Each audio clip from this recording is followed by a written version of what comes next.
Welcome to the Tension Now podcast, the podcast where we uncover the strategies, mindsets, and stories behind successful business leaders and change makers. Today, we're diving into a powerful conversation that you don't want to miss. Our guest is Jane Babcock, a retired U.S. Army veteran who has dedicated her post-military career to advocating for veterans. Jane has worked tirelessly to ensure her fellow service members receive the benefits and support they deserve. Jane, welcome to the show. Thank you very much, Dave. Glad to be here. Thank you, Jane. Just want to start off a little bit with your Army career. Can you share some of the highlights and what inspired you to join the Army? Well, at the age of 23, having gotten out of high school without any further education, I said to myself, it's time to go to school. What do you want to do? Well, I like to tinker, take things apart, put them back together. And then I looked at my savings account and I went, well, that's not going to work. This is not a So, long-term plan. yeah. So, being from a military family, my father and grandfather both served in World War II, and my grandfather served in World War I also. Um, I said, I had a brother-in-law that was a recruiter, had been, he wasn't at that time, but I said, I think the Army thing, I'll look at it as an apprenticeship. I'll go to school, they'll pay me while I'm in school, they'll give me 3 years of experience, and then I'll get out. So took the ASVAB and they said, here, pick anything that's not male restricted. And I went, okay, because back then things were much more restrictive, 1982. And I said, well, what's your longest electronic school? And he said, well, it's this one. And he goes, but that's 6 months before you can leave. And I'm like, that might give me too much time to chicken out. Right, What's your exactly. next Yeah. longest? And so I ended up being a crypto tech. So I spent between basic training and AIT, I was over a year in service. Okay. Awesome. So Awesome. then I All right. spent 3 years, a year in Korea and 2.5 years in the United States. Back here in the States, they sent me back to an installers course, and then I traveled all over the country. I saw 26 states in 2.5 years. Wow, that's amazing. Talk Yeah. about education, about world travel and all that. That's amazing. And you actually joined a little bit later than most people, right? A lot of people join right out of high school. Oh yeah. Stepped off the cattle car, and the first thing the DI said to me was, "How old are you, Private?" And I sounded off, 23, drill sergeant. He said, "Your new name is Mom." It's And probably his age, right? The drill well, sergeant's age. actually, he was younger than me. Oh my gosh, that's hilarious. Yeah. So actually, 10 years later, I was in a gymnasium at Fort Meade, Maryland, and I was voluntold that I would march in President Bush Sr.'s inaugural parade. And the guy came out in an old guard uniform looking like a poster child. And he's going back and forth this morning. We will cover these drills and these ceremonies in accordance with the AR 635-100, blah, blah, blah. And all of a sudden he stops, he looks over his shoulder right at me, and he goes, Mom, it was my drill instructor, Oh one of my my drill gosh, instructors. Yeah. that's hilarious. Oh my goodness. So Oh yeah, yeah, 10 years later and he knew me. that's amazing. Yeah, you don't. It's amazing how you don't forget a lot of those people, from boot camp. Uh, I have a couple other questions regarding that here shortly, but I want to dive into what you're currently doing because it's so important for so many veterans. And if you could tell us a little bit how that journey started. I know you were a VSO for quite a while, so if you could talk a little bit about that, because a lot of the challenges I think a lot of people have is not knowing how to even apply for benefits. So if you could talk a little bit Yeah. about that, that would be awesome. Yeah. Um, Basically, I served 21 and a half years. I was Army Reserves. I kept going home. They kept calling me back. So I did four DD-214s, totaling 8.5 years. Okay. I got injured at a training, 45-day training orders out at the high tech in California. But the injuries, we knew I had broken my shoulder and messed up, or broken my elbow, messed up my shoulder, but we didn't know that I'd blown a disc in my neck until I got back to my home station. And within a couple months, I was dropping things with my right hand. And then I started having loss of sensation in my right arm. Went into the doc and they said, oh, well, we need to cut your throat and go in there and put in a cadaver disc and restructure your neck. Oh my gosh. So when I walked into the reserve unit on the drill weekend, I said, I got to have the surgery. And they said, well, we're going to be in Afghanistan in 2 months. So sign here, you're in the retired reserves. And being stoned on Vicodin, I just signed without question. So 4 years later, I saw an ad for a county veteran service officer, and I went, "Oh, what's that?" Nobody had told me VA. Nobody had told me med board process or any of that kind of stuff. And with my nerve damage and everything, I had not received any compensation. I had not had any sort of taps at all. So I went and applied for the job, got it. And then a year later went, wow, I should file a claim with the VA Oh, after I'd wow. gone through all my training, state and national training and And everything. how many years later was that? 4 years after getting out. Okay, go ahead. Sorry. All right. That's okay. And then, so I did file my claim. And the first time through, it came out at 80%. And with two conditions considered denied, which by then I'd had enough experience. I realized that my buddy statements witnessing the injuries that I hadn't been treated for while on duty needed to be submitted. And that's where a lot of people with their service connected injuries and illnesses, they don't get buddy statements. If you didn't actually get treated while you were on duty and it actually got into your medical records, your your buddy statements, your witness statements, whether it's your spouse or whether it's the people you're serving with, can add a lot of weight to your claim. So I had hyperextended both ankles during some night maneuvers and jumped out of the Humvee, went in the ditch, hyperextended both ankles because it was a lot deeper than I expected it to be. Oh, man. And so when things were said and done, just wrapped my ankles in 100-mile-an-hour tape, put my boots back on, and continued on. 2 days later, when I cut them off, both my ankles were purple. Oh, my gosh. But it was the witnesses to the actual injury and the witnesses at the top who were able to say, yeah, when she cut her socks off, her ankles were these lovely shades of green and purple. Wow. So you're able to have those people collaborate with you and be a witness for you. Yeah, Yep. and I think that's pretty interesting because I think I just recently found out there's a lot of people doing false claims, right? So I think if you're able to collaborate and get that information uh, to the VA, that you're going to get the rating increased. Yeah. And granted, there are, like in any group, anywhere in the world, in any society, there are bad apples. Correct, exactly. But the number of people that are false aren't nearly as high as the guys that walk into the office, like the Korean War guy that I helped, who had never been in VA, who had had frostbite in Korea, but because the field hospital he was in was overrun, he had no records. And he just figured he had no way of proving it. Wow. But I was able to go out and do enough research on the internet. I actually posted a lot of messages to the Marines that had saved him. He was Army, they were Marines. I went out and did all this stuff on the internet. 6 months later, I get a phone call. I think I'm one of the Marines you're looking for. Oh my gosh. So with those buddy statements, and he was connected with several of the other guys. They did a reunion every year. So he was able to get 3 or 4 buddy statements that said, yeah, we went, saved these guys, pulled them out of the rubble and warmed them back up and, you know, and attest to not only his frostbite, but also the fact that he'd been shot. Wow. Holy cow. So That's they were able amazing. to do all that. And he went from never having stepped into VA to 100% service connected. Hmm. So, So you were fortunate because you actually wound up becoming a VSO and learning the whole process, right? So I mhm, just recently found out about this process myself, probably about 2 years ago, right? And I was in the same time frame that you were. So I'm a little bit behind the eight ball.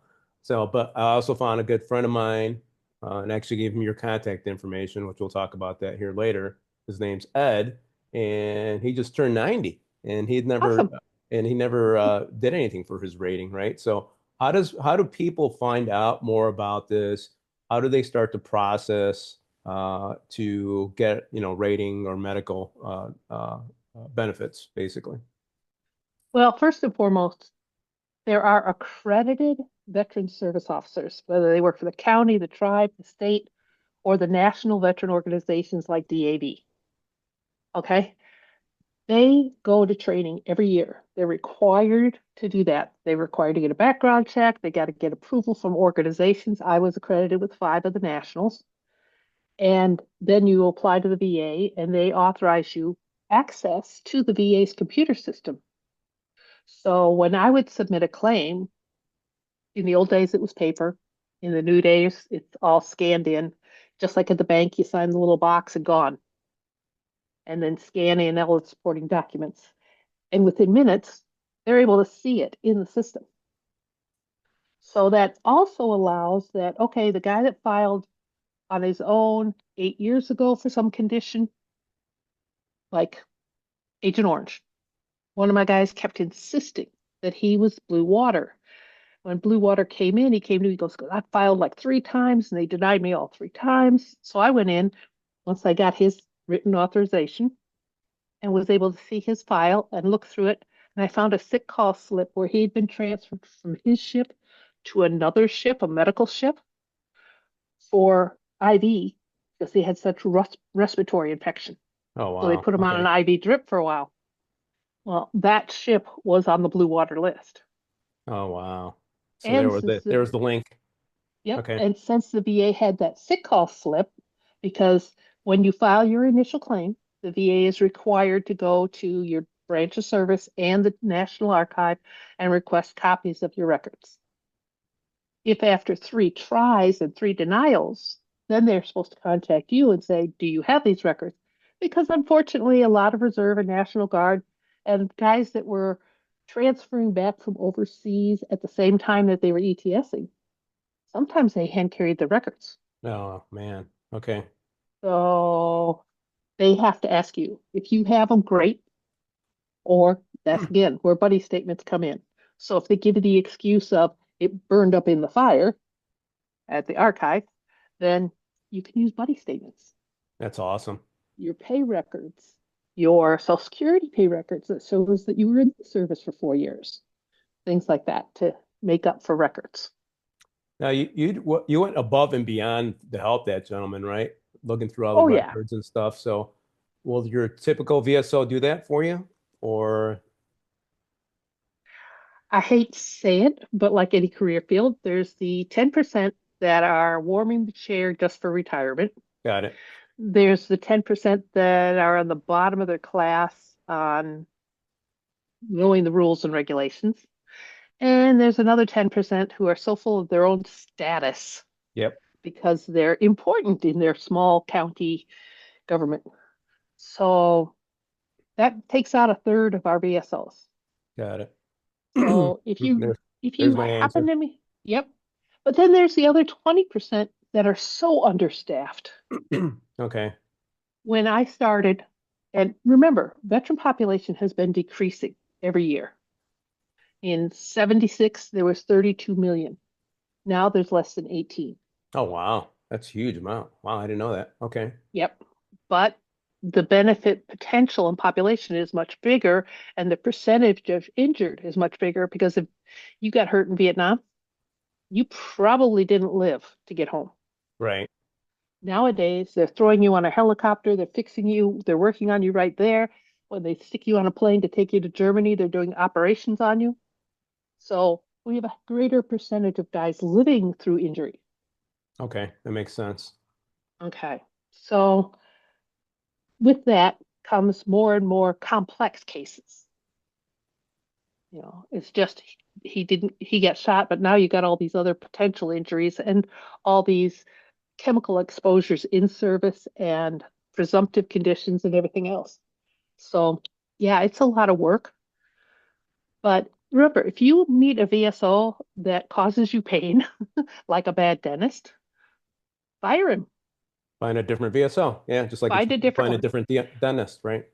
But the only favor I ask of you is if they're county, state, tribe, or even organization, you can find their boss. Like I was the county guy, so people get up, get angry at me about something. I'd say, my boss is down the hall, go talk to him. Okay, For me, what that did was every other year when we had the budgeting process, I could fight to get another half staff at it. So in my first county, the 7.5 years I was there, I went from half of an assistant to three full-time positions. Oh my gosh. So you needed a lot of help. And we could have used more. So it sounds like you got to be your find a good VSO, right? Not all VSOs are going to do all the work for you, right? You have to be an advocate for yourself. Find a lot of the articles yourself, right? Because I think you're probably you're probably above the 10% of the top VSOs because I don't think anybody would have spent all that time looking online for those records, right? So Yeah. I think you're a very small percentage of the people that would do that, which is incredible. Man, I wish I would have had you for my VSO. So, Well, and but you know what? I think if you do the research, you find the links and be your own advocate, which I think you have a lot of links that we could share on this podcast as well. When I'll put it on the bottom of the mhm. podcast. But go ahead, Jane. You know, you have to remember the younger veteran is much more technologically savvy. They know how to go out and do a lot of this research. They just need to be told what the research is that they need. Okay, Because if you don't know what the rules are and how the language of the VA works, you're not going to go out and get the knowledge the evidence you need. right, That's where the VSO can come in. If you're technologically savvy, VSO is going to say, okay, now I need you to go out. The job that you did was involved PB 680 as the cleaning solvent for the cable catching system on planes, on jet carriers. So that solvent is full of carcinogens and you have cancer. And we can show the VA that your cancer more than likely because the VA has an equipoise law. If you can put the balance on as likely as not, this was caused by that in service. The VA must lean in favor of the veteran. So if you've got a scale of 50-50, hey, look, I use this particular solvent, PB680, every day for 18 months while I was on the ship, and it's full of carcinogens. And my job since then has been, an accountant. Well, you obviously weren't exposed to a lot of chemicals there. right, exactly. So it's a 50-50 shot that it was Okay, caused by that. So the VSO should be able to say to you, go out and research PB680, find the ingredients, find the OSHA reports that show those ingredients are cancer factors. got And it. you present that to the VA, the VA is going to go, yeah, it's a good chance we caused it. So this could be a long process then, right? I Yeah, think a lot of people, I think a lot of veterans probably get frustrated because they probably, especially nowadays, you want instant gratification, right? You want to go have an appointment, you want to talk to VSO, get approved for benefits right away, right? So right. what is that time frame so people understand this is not going to be a short, turnaround time. It might be a long period of time. Well, there's really three levels of a claim. If you walk in and you say, I've been diagnosed with ALS, ALS is one of the few presumptives. In other words, we presume it was caused by your service. Okay, Where you walk in and say, I've been diagnosed, here's my diagnosis. The VA says, we're not going to argue. For every three people that get ALS, two, generally speaking, are veterans. oh wow, Yes, so we're nearly twice as likely as the civilian population to get it. So, what's the common factor amongst us? Is all the stuff we were exposed to, all the shots we took, all the everything. So, the VA doesn't argue. interesting. Okay, If a widow walks in and says, well, gee, my husband died 15 years ago from it, but it was 14 years ago they put it on the list, she may not even be aware that it's a presumptive. So now all of a sudden she's entitled to dependent compensation. wow, that's amazing. Holy cow. Yeah. So Retroactive? no. No? Okay, just Agent Orange is the only thing that can be retroactive, and that has to be if a person filed for it and then it came out on the presumptive list, say 20 years later. okay, got it.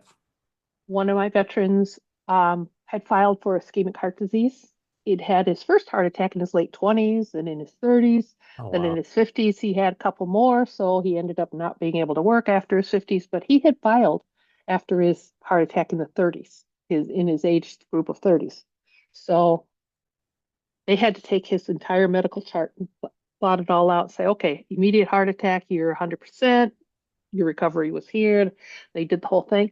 $480,000 in back pay. Wow. But Holy that's cow. only because a Vietnam guy with the last name Niemer sued the federal government and won. Interesting. Wow. Oh, So there are some it, occasions that you will get approved pretty quickly. yes. Now, PTSD and stuff like that could take a while, correct? yes, a presumptive, if it's terminal, like ALS, like cancer, the VSO can expedite it, Okay. and it can be 2 weeks. Okay. Wow. Um, Jump off the back of a deuce and a half, twist your knee in service, get Motrin and ice packs, and have occasional on and off problems with the knee that you went and got physical therapy for or whatever while you were in service. And after service, you continued with occasional problems. That's probably going to be a 6 to 9 month claim because they have all the evidence to prove it happened in service and that it's a continuing problem for your life. Wow. Something like my PB680 chemical exposure, that took a while because it took us a while to get the evidence together. And then it takes even longer because then they have to go to a medical board within the VA and get an opinion that, yes, this is definitely a cancer causing agent. Yes, he was exposed to it multiple times and stuff like that. So that one nowadays would probably take a year. Okay. All right. So there's going to be some due diligence, some work to do. And one key factor that I didn't even think about, and I think you and I talked about this, is the spouse being able to claim if the veteran passed away, right? Mhm. So, And our greatest failure at this point is our senior veterans okay. and our widows. Yes. Right now, statistically, less than 600,000 widows receive benefits, but the expectation is there's 2 million of them eligible. Holy moly. Wow. So they could be suffering and have some kind of relief. And that's another good point. Who should apply for benefits, right? Because a lot of people get out, I was in the Marine Corps. It's like, hey, I'm fine. I'm doing great. I'm strong enough to keep going. I don't have to worry about stuff, right? So I think a lot of people Mhm. have that mentality. Like, who should apply for benefits? Ideally, as a VSO and a fellow veteran, if I could get every veteran to go to the VA, file any injuries in service, learn what their presumptive list is, think about their chemical exposures in service. And maybe you're going to be 52 years old when you get cancer. Maybe it came from those chemicals, or you were stationed at Camp Taji and now you've got respiratory problems. There's a whole laundry list of respiratory issues. Go to the VA once a year, do the physical. They're going to look for stuff that your civilian doctor, he doesn't expect a 27-year-old guy to be suffering from lung cancer who never smoked. But can all veterans go to the VA for health? The only veterans that have any type of difficulty is A, you have no service related injury or illness, and you have a big income. Okay, got it. Okay. But if you went in and they said, oh, gee, you entered service and your hearing was perfect, and when you got out, it was slightly shifted, but not enough to make a difference in the quality of your life or your employability, Okay. they're going to rate you at zero. Once you have that zero rating, the door is open to you. Oh, interesting. Okay, I didn't know that. So So zero that, means something. It doesn't mean yes, zero. it means, hey, we know we've damaged you, and Okay. damage is something that's going to progress, whether it's a knee or your hearing, Okay. it's going to progress. So you can Wow. go back and get reevaluated later. But we're admitting now, while you're still young, while you're close to service, while you can find your buddy statements. So get it done. It protects your family. Exactly. It And gets everything set up for them to get your funeral stipend. If you're not rated, there is no funeral stipend. So unless you can prove after the veteran is deceased that it was service related, or then you're not going to get a funeral stipend. so you have to be rated to get the funeral Yep. stipend. Even at Okay. a zero, your spouse is entitled to $255, just like Social Security. Wow. Okay. But if you don't have one, there's nothing. If it's service related, say uh, at a fellow that drowned from pneumonia in a nursing home, Oh my but he was goodness. Agent Orange. He had had heart attacks. He had uncontrolled type 2 diabetes, and he had neuropathy up past his knees. So he could not participate in his care to fight the pneumonia. Okay. So you would not have gotten the pneumonia, or at least succumbed to it, if it hadn't been for contributing factors. Correct. So we were able to get DIC, and his spouse received a $2,000 burial stipend. Okay. Plus, she had him placed in a veteran cemetery, so she had no plot costs. She had a free headstone. Even if you're in the local cemetery, you can get a headstone from the VA. If your family can't afford one, or if you already have one there, you can get the bronze marker, which lists you, your branch of service, and your dates on it. And it can be placed on the front of the headstone, on the back of the headstone. I had situations where the family couldn't afford a headstone, and the cemetery wanted to place their veteran required they be ground level. So they purchased a cement slab, and we got the bronze marker, the larger one, and they placed that on the cement slab. That's amazing. So it cost them less money to have that foundation put in, and the bronze marker was free. Wow. So at the time that when I first started, I actually had a widow come in and say, "Well, the cemetery already ordered that for me. It only cost me $800." And I said, "It cost you what?" They were ordering them commercially and they were charging when the cemetery should have been sending them to my office to get them free. Oh my goodness. Wow. So, yeah, I called the cemetery and read them the riot act. And they were like, "Well, that's part of our business plan." And I was like, "Not anymore, Right, because exactly. when you guys make the front page of the newspaper," Exactly. Yeah, I'm sure and they they went, change their tune quickly. But "Yeah, there's a lot of benefits out there for the veterans and for all of us, right? hmm, So if you served, yeah, if you suffered through something, step up to help your family if you're suffering. I mean, I know there's probably people out there that are, obviously we know people, veterans that are homeless, people that don't have any health care, and if there's something that could help you change your life or your family's life, talk yeah, to a VSO, like Jane was saying, right? That's what they're there yep, for. And yeah." how do people find these VSOs? Okay. There is, if you go to the VA.gov website and you put accreditation in the search, it will bring you up to the page that talks about accreditation, who can be accredited, how they get accredited, blah, blah, blah. But one of the links is the index, and that lists anybody that's an accredited VSO. It also lists claim agents and VA lawyers that are accredited. In other words, they attend the training every year. Okay. But the claims agent and the lawyers can charge you. Unfortunately, not all lawyers and claim agents are as honest as they should be. Not as ethical. Yep. Uh, and that's where some of these fraudulent claims are coming in. Correct. Oh, I can promise to get you to 100%, Oh my gosh. because they send you to their doctor, who tells you how to complain about every ache and pain and how to get rated higher. And oh, when you go into your VA exam and the doctor says, it's for a knee, can you squat down and touch the floor? No. Well, normally you could squat three-quarters of the way for the pain. If you stop halfway down, your rating is going to be this much. Gotcha. Okay. So they're not always honest, um, and they do charge. The other thing is some charge by the amount of back pay you get. They want 20%. So some, especially the lawyers, won't take a claim until it's gotten to the appeals level or above. So now it's been in the process for a couple of years. So now they're already got 2 years worth of back pay, Okay, gotcha. plus whatever it takes. So they're not really worrying about rushing your claim, Okay. because after all, if it takes another year, okay, that's another year of back pay if they're going on the percentage basis.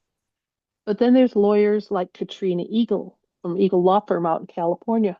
She took my Agent Orange brain cancer guy, and we did two claims. We did his initial, 2 weeks later, got the denial, did a first level appeal, got the denial, handed him off to her.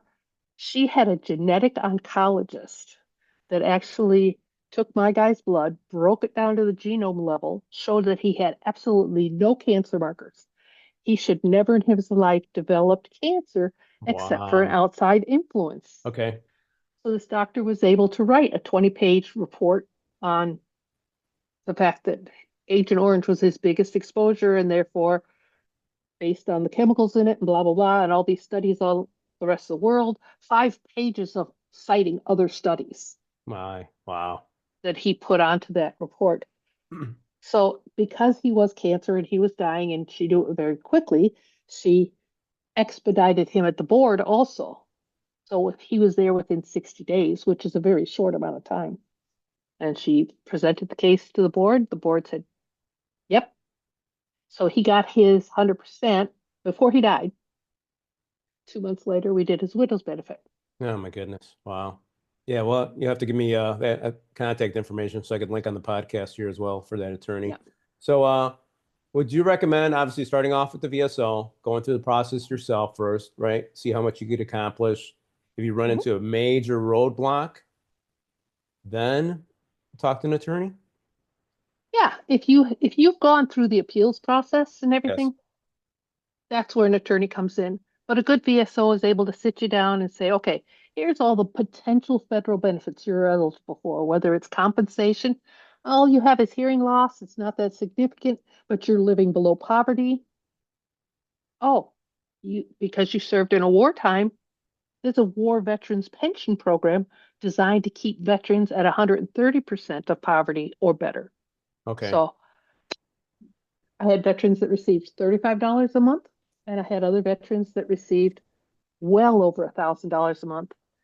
And then there's a situation where the wartime veteran's spouse takes a lot of in-home care that they're paying out of pocket for, or they're in assisted living, and now their income and their Oh, out that's goes right. There's upside those down. in-home care as well. Yeah. Yeah, that's easily over $2,200 a month if Wow. their, entire income's being eaten up. And unlike Medicaid, which requires that the person to receive Medicaid must have a savings of less than $2,000, VA starts at $159,000 in liquid assets for the couple. Oh my goodness. Huge difference. Wow. Yeah, so it slows down how fast the savings disappear. It adds years to your requirement to get to Medicaid level. And it does not count the car, the home, or the personal belongings. Okay. That's It's just amazing. income minus medical expenses. Okay. And that includes, excuse me, that includes Medicare premium, that includes dental insurance, that includes protective undergarments for a senior or someone with bladder issues. So, yeah, Well, that's a it's great not hard to prove. that's a great point because right, if you're a senior, you're not going to have a lot of income coming in, right? You haven't applied for benefits, and your savings is dwindling fast, right? Mhm. And you're a And veteran, often, and you went through some challenges. Start the yeah, and process, oftentimes right? the veteran and or the widow can use the funeral expense of the other the year they lose their spouse, any year, the first time they apply, can use that expense. So I had a lot of widows that qualified for just 1 year Wow, that's based on the loss amazing. of income and the outgo of the funeral expense. Wow. And hey, Jane? I know you served as a VSO, and you're retired now, correct? Yeah, So kind of retired, but you're always in yeah, action. So we're never, I'm going to be the same way. I'm always going to be doing something. So I get it. yeah. But what are you doing now for veterans yourself? I retired just before COVID hit. I had Okay. I had a health scare that VA discovered.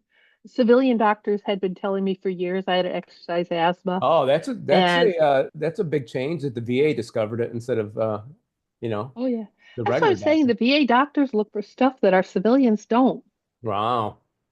So the civilians went, Okay, "Oh, go you're ahead. Your having story. breathing problems when you run or to do this, that, or next thing." And I was like, "Yeah." And they said, "Oh, here's some inhalers. Here's an inhaler. Here's another inhaler. Here's an everyday pill." And then I went into the VA, and my VA doctor listened to my lungs and stuff, and he said, "I don't think you have asthma."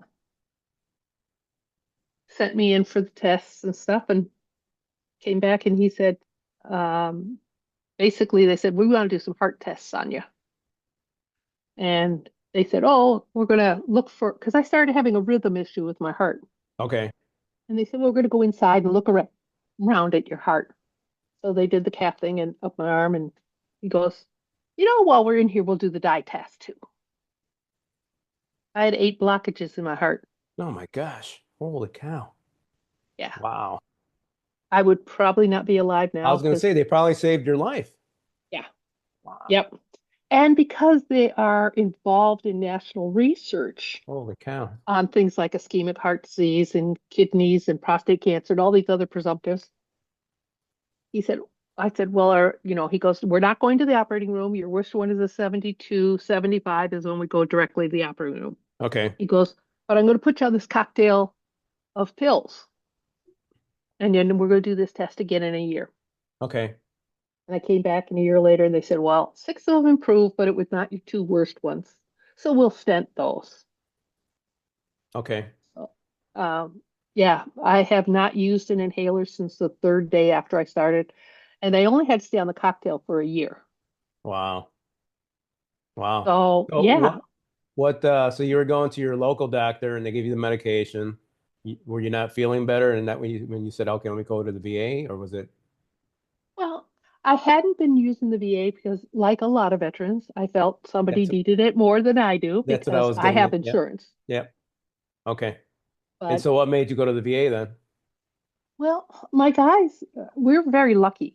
Living in semi-rural Wisconsin and having this little tiny clinic, my guys were telling me about the wonderful care and doctors and things like that. And I said, you know what? I should be at least going once a year. Okay. I should participate if I belong on any of the registries, like Camp Lejeune has a registry, the Middle East guys have a registry, you know, the Agent Orange guys have a registry, so that my doctor will look for certain things. And when they do updates, they email them to these guys and say, hey, if you were at Taji and you're experiencing any of these symptoms or have been diagnosed with this condition, please come in and see us right away. Got it. So Okay. if you want somebody to help you keep track of your potential exposure factors, get on those registries. Understood. Yeah. Well, I think that's excuse me one second. I think that's going back to being an advocate for yourself, right? Like kind of the VSO. Not all doctors are going to be great, right? So Yep, not all doctors are going to look for everything. And this doctor stepped up and did the same thing, kind of like what you did as a VSO. So yep. this is like a what are they like a second recommendation from a doctor, right? It's like, hey, Hmm. and if you want to use those benefits, use it for that, which is incredible. And it was Yeah, life-saving. So look at that. yep, So yep. awesome, Yeah. awesome. Anything else you could tell us about this process that I missed? Well, when you file a claim, you're telling the VA, hey, any injury or illness caused by or aggravated by service that's a chronic detractor to the quality of life or and has a current diagnosis. Okay, I had so many guys come into the office and go, my wife says I have to file for PTSD because I have anger issues. okay. Okay. Have you been diagnosed? No. Do you know for sure that it's not bipolar or schizophrenia or uh, depression, anxiety? So the best thing I could say is we filed the initial claim, and then I would send them to our local vet center, which is in the next county over. A vet center is counseling centers. Okay. They can't prescribe medicine. They are not, because a lot of guys go, I don't go to a shrink. He's gonna make me take drugs. Dude, that's not true. But in the meantime, go to the vet center, do some counseling. They take all the notes.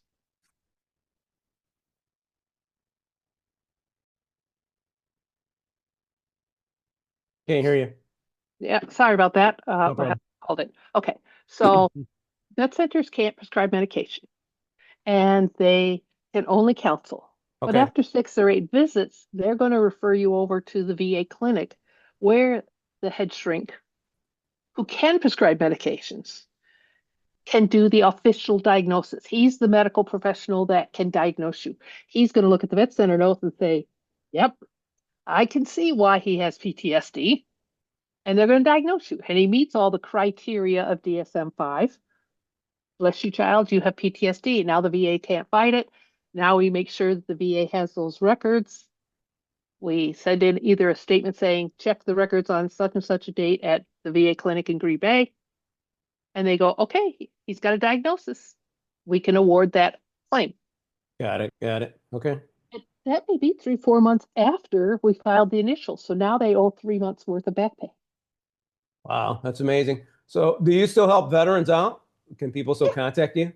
Yep. I am on LinkedIn almost every single day. Okay. I write articles, I post messages in people's, I do replies in people's messages on things that they should check into. I also am connected to about 15,000 veterans mostly Nice. on LinkedIn. And Okay. what I do is I send them a list of links to different things like war veterans pension, caregivers stipend, things like this, so they can look up those things, that presumptive list. The screening tool that that was created in my office to add in all the income information, all the medical expense information, do the math, and then you look at the chart that's above and it shows you whether or not your parent, your grandparent, or your 22-year-old who was lucky to get home from service fairly unscathed, but now he's been in a severe car accident and he'll never work again. He's eligible for that pension. Wow. Holy cow. Yep. I had a young man at 22, he was receiving $850 a month of SSI because Okay. he didn't have enough work history to get the Social Security Anymore. disability. Right. So SSI at that time was like 850. Well, through the War Veterans Pension and his need for aid and attendance assistance with his daily tasks of living, we got him $950 from the VA to go with the Wow. 850. Oh my gosh, what a difference. So Yeah. people just follow you on LinkedIn and you'll send them that information basically if Yep. they're a And I veteran do or one-on-one phone calls all the time on LinkedIn. okay. Awesome. Thank you so much, Jane. This is going to be a huge resource for people to be able to follow you and get more information. And that's half the battle, right? It actually took me 3 or 4 months when I started this process to find out how to even find a VSO, right? So Yep. here we're going to provide you the links. We're going to provide you all the information. You're going to have access to Jane, which thank you so much for providing. You're still serving, Jane, which is awesome. I want to find out a little bit about yourself and and how we could help our audience maybe have right mindset and stuff. Uh, what what was the if I want to talk a little bit more about the mission about the military, or you could even talk about what you're doing right now. What mission left the greatest mark on you? Hmm. Well, this one. Yeah, helping Yeah, others that's what I because figured. I have met veterans that are within days or weeks of their passing. Wow. I've lost two of my guys to suicide. Oh my goodness. Um, and I have met widows that have lived below poverty for a decade unnecessarily. Oh my gosh. So, and it all comes from Not not knowing. knowing. My The God. VA, first and foremost, the first step in failure is their lack of outreach. Yes, Think, exactly. think, Yeah. of, think about it if the Veterans Benefits Administration got on PBS and did talk shows Right. or got on NPR. I mean, I live out here in semi-rural Wisconsin. I get in my car, I turn on the radio. Guess what station it's set to? NPR. There you go. Yep. So Wow, that's incredible, Jane. it's Yeah, you're so changing wrong. lives, helping people get out of there. Uh, did you have any PTSD or TBI that you struggled with? And if you did not, what do you recommend for people how to improve on that with Okay. their mental Well, health? PTSD really it's an abnormal or a normal reaction to an abnormal situation. Correct. Your brain chemistry is stressed big time when you're dumping all those endorphins and everything else at the, height of trauma. You have to learn how to control it rather than it controlling you. You have to know the tools to help you set it down, just like a suitcase that's too heavy. And yes, you're going to have to eventually pick it back up, but hopefully you can learn how to carry it better. I love that analogy about the suitcase. Put it down, Yeah. right? Yep. So that's awesome. And TBI, VA literally has a brain bank. So if you have a TBI, you can donate your brain when you pass away to that brain bank where they're studying TBI. Oh my goodness. Wow. Yeah, there's so much the VA has done doing in research, and you can participate. It's like the Agent Orange guys, for some reason, their prostate come cancer often comes back even if their prostate is gone. Oh, wow. Yeah. 3 or 4 years down the road, all of a sudden their PSA starts climbing, and it's like, wait a minute, you took it out. Right. Shouldn't be climbing. Should be gone. Right. Right. But then they'll do a PET scan, and eventually they'll find it and go, oh, you have cancer in your spine or in your lung or whatever. And they'll go and biopsy. Oh, it's prostate cancer. So it's a Wow. reoccurring thing a lot of times, and it often means that they end up on Lupron, which is a hormone therapy, which is something for the rest of their lives. And for some guys, not much of side effects. And other guys, it's a devastating drug. My But the goodness. VA will take care of you. They'll provide the care, the treatment, the secondary issues. You have your prostate out because of prostate cancer, and you have urinary leakage or whatever. That's all increases your rating, but they'll provide you with all the supplies and everything you need. And if you have active cancer at any point that's service related, you're 100%. Wow. Right now, that's about $4,000 a month, Holy cow. plus the free medical care, Wow. plus the adaptive housing or the adaptive auto, or God forbid you get to the point where you need a nursing home. VA will pay for that nursing home and still give you the compensation.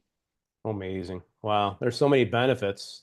Yeah. And I could tell you have a servant heart, Jane, and yeah, you can, obviously someone that has a servant heart is loving and giving. Uh, did faith have a did faith actually help you with that role model or success to help others? Oh, yeah. Okay. I always tell people this is my faith and family assignment. Okay. My faith says I must reach out to the man that's stumbling and support him. Right. I must reach out to the widow who's hurting and see if there's something I can do to improve the quality of life. And as far as I'm concerned, everybody that ever put on the uniform, full time, part time, whatever, and did it to the best of their abilities and tried to be a good person. Yeah, sometimes, young and dumb, we do stupid things. Right. Exactly. Yeah. But even the person with an other than honorable discharge, if they have a presumptive illness, or if they can prove that the reason their back is so messed up now, they're entitled to the care for those service injuries. Oh my goodness. They don't get the full boat Right. Right. compensation But at and least all the that care. stuff, but they get free medical care. And if they can prove that it was a bad discharge. Wow. One of my veterans was discharged at the height of Vietnam for mental illness, even though they had him in a hospital for 3 months Okay. after a nervous breakdown in Vietnam. And they discharged him while he was still in medical care. And they gave him an other than honorable. And unfortunately, the VA often doesn't know its own rules. So the VA medical down in Texas kept denying him care. Okay. He was dying of Parkinson's, which is presumptive for Agent Orange. And so finally, the son called me, and we got a hold of the lady in Texas. And I said, pull up the regulation. Here's the regulation. This is what you have to do. You need to service connect him for his mental health. And the bad discharge means that he's should be able to get his compensation, but we'll take care of adjudicating that later. Get him Okay. into the mental health care, get him into the Parkinson's care. No, you don't have to treat him for his knee, which wasn't service related, but you have to treat him for the medical. Got it. Okay. And while we adjudicate Man, the discharge, you're dropping she so said, many dropping so many yeah, nuggets, Jane, on this podcast. It's amazing. I recommend all our listeners to share this with everyone that they know, right? All the veterans, so they get this information out. I think it's a great way to kick off the new year, 2025. Happy New Year, by the way, as well to thank everyone out you. there. You too. Uh, what advice would you give for the next generation on succeeding or how to make a difference? For success, Yes. know your VSO. Your VSO is going to know your state and your federal benefits. I'm 100% service connected due to all the nerve damage from my neck and my knees and everything else. My first knee surgery was on recruiting. Okay. So know your VSO. And then my state, because I'm 100%, I get property tax relief up to an acre of land in my primary house. So my state gives it back to me after I pay it to my local municipality so they can fix my roads. Oh, wow. So you get it back at the end of the year? Yep. Wow. So I pay it. I file my state return and they give it back to me. Wow, that's amazing. Holy cow. So, and some states like Wisconsin, we have a separate GI Bill. So if you went for your bachelor's with your 9/11 GI Bill, you can go for a master's here in the state of Wisconsin. Oh, And wow. if you're rated more than 30%, your family gets it, your spouse and your children. You're kidding me. Holy cow. Yeah, one of my veterans is his third child is now in school on his state GI Bill. Wow. But they have to be at 100%, you said, right? No, Yeah. 30% in my state. How much? 30? Wow. Yeah. That's state by Yeah. state different. So you got to look Yep. up your rules and regulations on that. Right. And that's one of the links I'll send you to. Okay, awesome, awesome. What advice would you share about achieving success and developing a leader? Patience. You Okay, know, when you're talking success back out in the civilian world, patience is extremely necessary because we're used to the attitude of everybody knows their job. They just get up and they do it. And the guy that doesn't do it, everybody else lets him know he's not pulling his weight. right, Civilian world, it's not politically correct to go up to somebody and go, "What the hell's your problem? right, exactly. Get off your center of gravity and do this." Right. I'll see you. So, I'll see you in HR. yeah, yeah, exactly. So you need to learn to be patient and learn to remember that you're not responsible for the next guy. Exactly. If he's going to fall on his face and come up short every time on his job responsibility, sooner or later, it's not going to be his job anymore. Correct. That's true. That's So, true. within the limitations of your level of leadership, just do what you need to do and offer to help, but you can't save every starfish. Right, exactly. Yeah, it's not our mission, but the ones that want to help them, right? So, Yep, what would you like people to remember about you or your work? that I can make a difference. Nice. And even if that difference is just to carry federal benefit books in the trunk of my car and take them into the grocery store with me, if I can hand that information to one person and that one person hands it off to somebody else, I've impacted two people. There you go. So with the hundreds that I've helped so far, I'd like to think I've helped a couple thousand. Right. It's true. Well, you know what? It's been a blessing to get to know you better, right? And to meet you, first of all. And I pray that this podcast will help. If we could help too, I'm hoping we could help hundreds, right? But if we could help Yep. too, we accomplished our mission. Any final words? We're about to wrap up that you'd like to say? Yes.